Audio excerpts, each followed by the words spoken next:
ওসমান হাদির হত্যাকাণ্ডকে কেন্দ্র করে এবং সেটার বিচার চেয়ে তার সংগঠন ইনকিলাব মঞ্চ তাদের যে অবরোধ কর্মসূচি সেটা শাহবাগ থেকে দেশের বিভিন্ন জায়গায় ছড়িয়ে দেওয়ার চেষ্টা করছেন।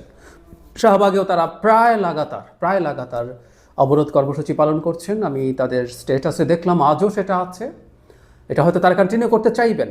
গতকালই ইনফ্যাক্ট দেশের ঢাকার বাইরেও কয়েকটা জায়গায় হয়েছে। এবং আমি শুরু থেকে একটা কথা বলছি, এই জমায়েতকে সন্দেহের চোখে দেখা উচিত।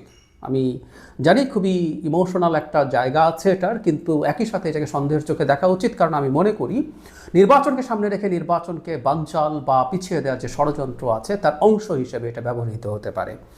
গতকাল বেশ কিছু জায়গায় ঢাকার বাইরে এটা অবরোধ কর্মসূচি হয়েছে। শাহবাগে তো ছিলই, চট্টগ্রামের নতুন ব্রিজ, রাজশাহীর তালাইমারি, সিলেটের চৌহাট্টা, খুলনার শিববাড়ি মোড়, বরিশালের নথুল্লাবাদ, গাজীপুরের চন্দনা উপজেলার নারায়ণগঞ্জের সাইনবোর্ড, কুমিল্লার পোবালি চত্বর, এসব জায়গায় হয়েছে এবং এতে প্রচুর ভোগান্তি হয়েছে। রাজশাহী ঢাকা, বরিশাল ঢাকা, ময়মনসিংহ ঢাকা, চট্টগ্রাম ঢাকা মহাসড়কে যান চলাচল বন্ধ হয়ে যায়।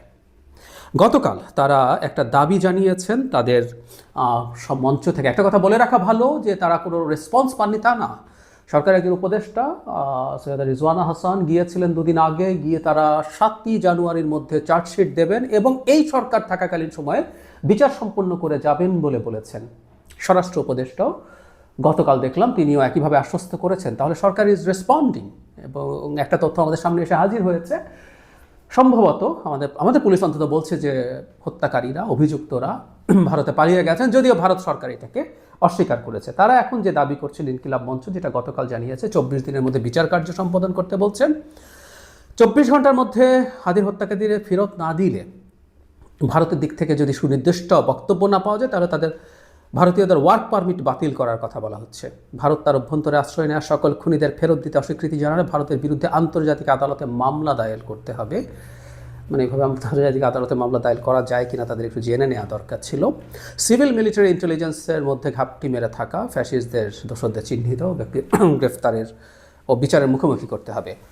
ভারত বাংলাদেশের এই ধরনের খুনিকে আশ্রয় প্রশ্রয় দেয়, এটা ভুল না, এটা সঠিক। এটা শুধু ওসমান হাদির যে খুনি বা হত্যাকারী বা অভিযুক্ত আছে আমরা তাদের কথা বলছি না। বাংলাদেশে দীর্ঘ সময় ধরে এই দেশটাকে ধ্বংস করে যাওয়া আওয়ামী লীগের খুনি বদমাশ যারা আছে তাদেরকে ভারত শত শত বা হাজার হাজার লোকজনকে আশ্রয় দিয়ে রেখেছে।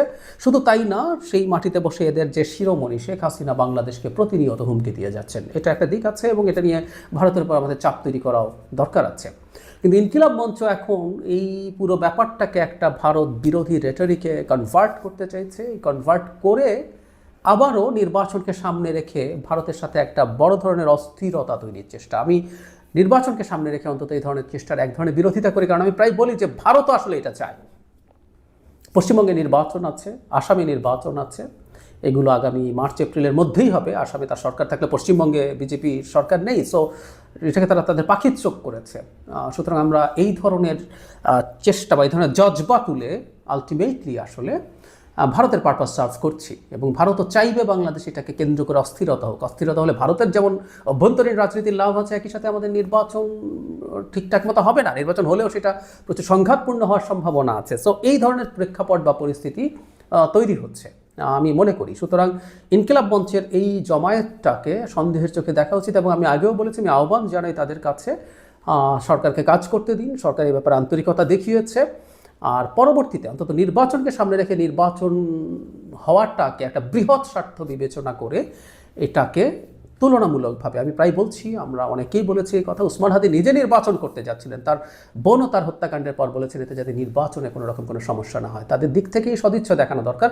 আর যদি সেটা নাও হয়, আমি মনে করি সরকার যদি সুষ্ঠুভাবে একটা নির্বাচন করতে চায়, মনোনয়নপত্র জমাদানের শেষ দিন আজকে গেল, দেশ পুরোপুরি নির্বাচনের মধ্যে ঢুকে পড়েছে। এই সময় এই ধরনের জমায়েত হওয়া, এই ধরনের এলিমেন্টকে অ্যাক্টিভ হতে দেয়া বা অ্যাক্টিভ আছে এটা দেখা, এটা সরকারের জন্য কোনোভাবে উচিত হচ্ছে না। সরকারের প্রশাসনিক ব্যবস্থা প্রয়োজনে নেওয়া উচিত, তাদের সাথে আলোচনা করা উচিত, তারপর প্রয়োজনে প্রশাসনিক ব্যবস্থা নেওয়া উচিত বলে আমি মনে করি। আমাদের কোনোক্রমেই কোনোভাবেই এই নির্বাচনকে বাধাগ্রস্ত করতে পারে এমন কোনো চেষ্টা, এমন কোনো ঝুঁকি এই সরকার শুধু না, এই জাতি অ্যাফোর্ড করতে পারে না। এটা আমরা মাথায় রাখবো।